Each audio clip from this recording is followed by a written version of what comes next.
I'm Kat. I hope that you have all had a really good week. How are you getting on with learning our memory verse for April, I wonder? Well, last week we showed you our memory verse on the screen and all the words gradually sort of disappeared and you had to see if you could still remember it. Well, this week we are going to show you our memory verse, but this time all of the words are going to be in a bit of a jumble. So have a look on your screen now and see if you think you can say, or perhaps you want to grab a pen and paper and see if you can write down the memory verse with the words all in the right order. Have a go at that now.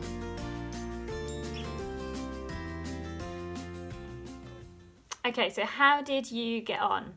It should have said, "So let us do all we can to live in peace, and let us work hard to build up one another."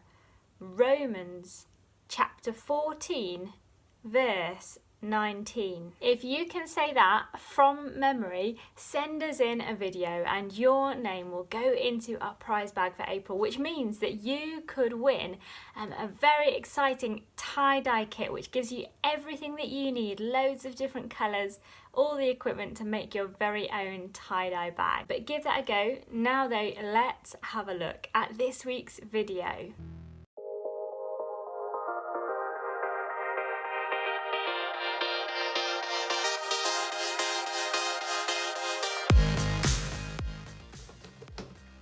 Hold on just a second, and send.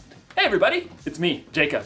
Sorry about that. I had to post about my favorite team. They're playing tonight, and they're gonna crush the competition. Crushed it.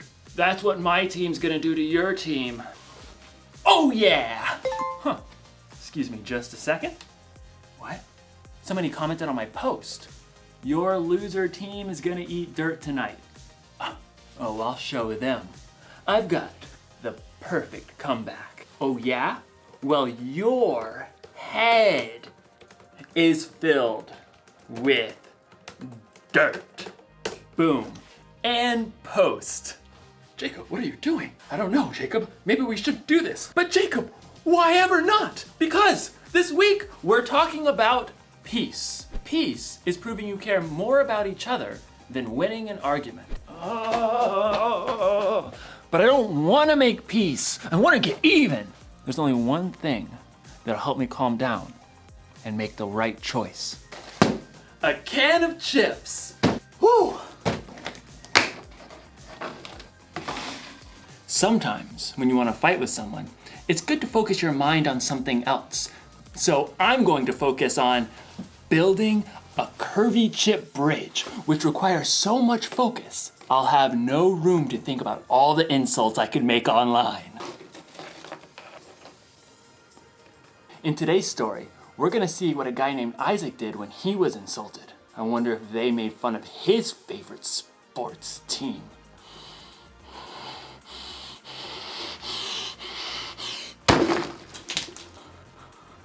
Oh, no. Guess I'm gonna need to focus a little bit more. I'd better start over. See you on the other side. The Bible. It's 66 books of history, stories, letters, and poetry that fit together to form God's one big story. The epic adventure of how He created us and loves us so much that He made a way to rescue us. As we travel through the Bible, from Genesis to Revelation, we discover people who met God and found their lives changed forever. Now, for an amazing story, inspired by the book of Genesis, chapter 26. God had chosen Abraham to follow him, and God made the same promises to Abraham's son, Isaac. I will make your children after you, as many as the stars in the sky, and I will give them all these lands. All nations on earth will be blessed because of your children. Thank you, God. The land of the Philistines where Isaac lived had experienced a period of famine, but God blessed Isaac's crops. Hey, boss, we done gathered 100 times more wheat than we planted. Excellent. 103.7 times as much to be precise. And your flocks and herds are multiplying like rabbits. Actually, they're increasing like sheep and goats, because that's what they are. Very well, carry on. Unfortunately, the Philistines who lived nearby grew jealous of Isaac's success. They shoveled dirt into his wells, cutting off his water source. Excuse me? The king of the Philistines called for Isaac and issued a command. You have become too powerful. Move away from us. It wasn't fair. Isaac had plenty of men who could stand against the Philistines and fight, but he chose to keep his cool. All right, we'll move down to the Valley of Gerar. Isaac and his family packed up everything he owned. I knew I should have been saving all those Camel X delivery boxes. They moved on and made camp in the Valley of Gerar, where Abraham had lived many years before. Oh, all right, men. Let's open up those old wells my father dug. Isaac's servants immediately got to work, digging for water. Ooh-wee. It's hotter than a snake in a hog's back out here. My calculations of soil composition. We should hit water in precisely 2.6 seconds. Well, ain't that the bee's knees? Abraham's old wells filled with cool, clear water once again. The happy herds and flocks could drink their fill. That is, until the nearby Philistine herdsmen showed up. So kind of you to open up these wells for us. Step aside, the water's ours. Isaac's servants gaped at the Philistines. You got some nerve. These wells belong to Isaac by ancestral tradition and dint of hard labor. Whatever. We're taking the well. Oh yeah? We're gonna have to fight me for it. I believe the appropriate course of action is to flee. As Isaac's servants and the Philistine herdsmen faced off, Isaac himself arrived. Easy does it, fellas. There's plenty of land in this valley for everyone. We'll move along. But we can take them. Let's go. So Isaac and his family and his servants and his flocks all moved camp down the valley, and once again his servants set out to dig new wells. This is an exercise in futility. Yeah, well, I've been working out. My futility is really strong. Look here. The new wells also produced clean, clear, cool water, but it wasn't long before Philistine herdsmen arrived on the scene. Yes! Another day, another well for us. Why, I'll flatten you back to the flood. Step aside. Eek, save me. Once again, Isaac showed up. Take it down a notch, please. There's still room for everyone. Oh, come on. We could knock them flat. Yes, we could, but we're not going to. Move on out, boys. For a third time, Isaac and his men moved camp, and once again his servants dug new wells. This time, I'm gonna tie those bullies in knots and dip them in garlic. Oh, look, water. Yay. Wait for it. Wait for it. This time, no one challenged Isaac or his servants. They were left to tend to their flocks and herds in peace.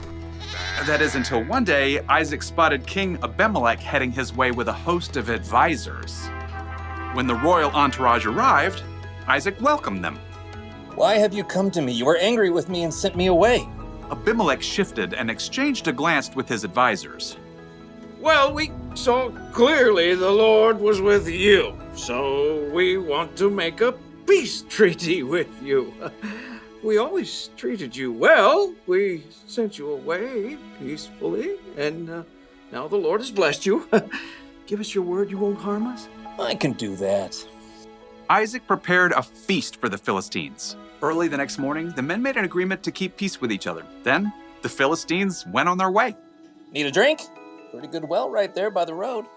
Yep, even though Isaac had the power to win a fight, he had chosen to stay strong and walk away 3 times in a row. And God had blessed him with peace.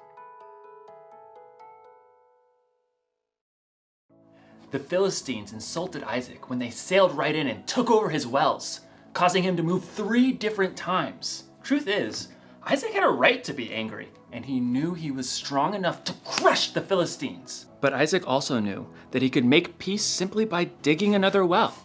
And in the end, the Philistines made a peace treaty with Isaac. Being strong doesn't mean you have to fight. And making peace doesn't make you weak. Think of Jesus. He was stronger than any of us, but he allowed himself to be arrested and put to death on a cross so he could make peace with all of us once and for all. You're not weak when you make peace. When you choose to hold your temper and stay calm instead of losing it, you show others how strong you really are. So here's the one thing to remember today. You can show you care about others by walking away from a fight. Don't get me wrong, there are definitely times to stand up for yourself and to stand up for other people. A grown-up you trust can help you know when. But sometimes, the best way to build a bridge to someone else is to walk away. Look at this. Ta-da! Isn't it a thing of beauty? See, building this helped me just calm down a bit. I don't even care about getting revenge. I just want to enjoy the game. Go team, go! Walk away, win! Yeah! Woo? No, that doesn't feel right. That's for off the field. See you next time.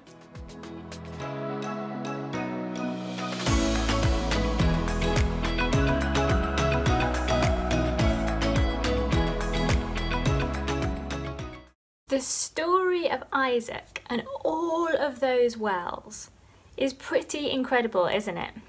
So often we find ourselves so determined to prove that we're right or to win an argument that we end up in complete chaos. We end up angry and fighting when we could so easily have taken a choice that would have led us to peace instead. It isn't easy figuring out when are the right times to stand up for yourself and stand your ground, and when are the times that it's better to just let things go in the name of peace. It's not easy. So if there's something right now that's bothering you, you can't figure out what you should do, maybe talk to an adult that you trust, perhaps a parent or a grandparent or maybe even a teacher.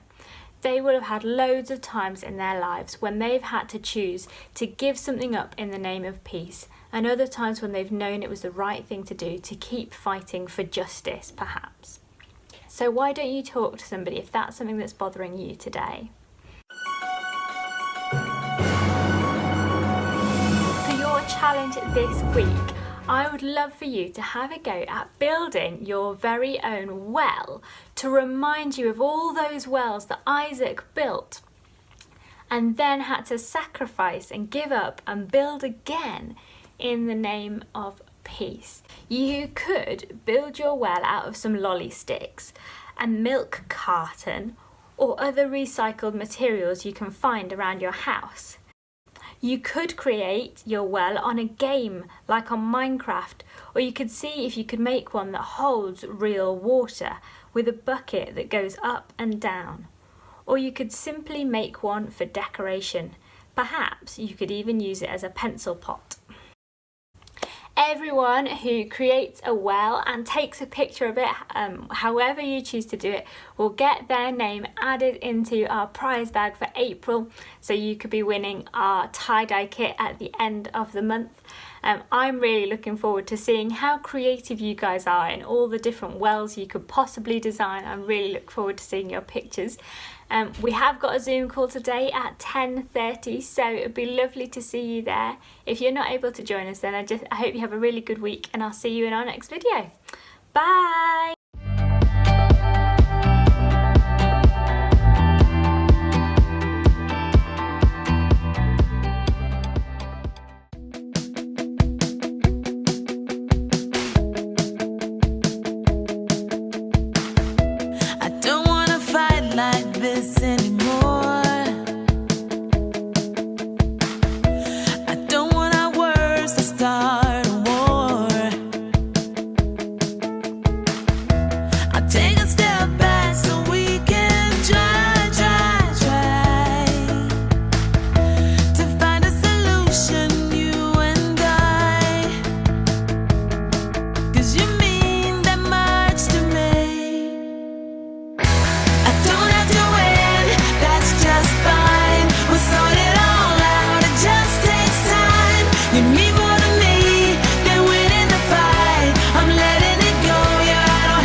I don't have to win, that's just fine. We'll sort it all out, it just takes time. You mean more to me